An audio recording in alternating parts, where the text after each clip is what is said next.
25 июля 1987 года состоялась знаменитая демонстрация крымских татар на Красной площади. Это было кульминационное событие московских акций 1987 года.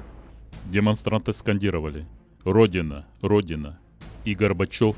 Горбачев!», потрясая в воздухе кулаками. Они держали над головой плакаты с требованиями возвращения в Крым и восстановления национальной автономии, портреты Ленина и Горбачева.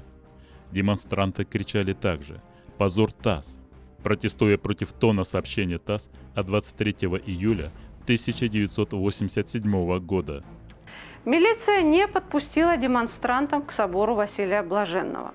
Закрыла Красную площадь для посетителей. Не прибегая к насилию, милиционеры не пропускали крымским татарам ни советских граждан, ни иностранных журналистов.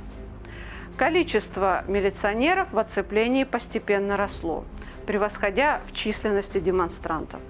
На площадь были доставлены автобусы и машины с водометами.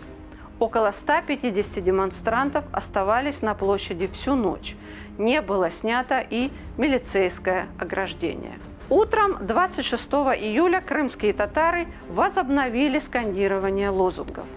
Демонстранты разошлись после того, как была достигнута договоренность о том, что на следующий день, 27 июля, их примет Андрей Громыко.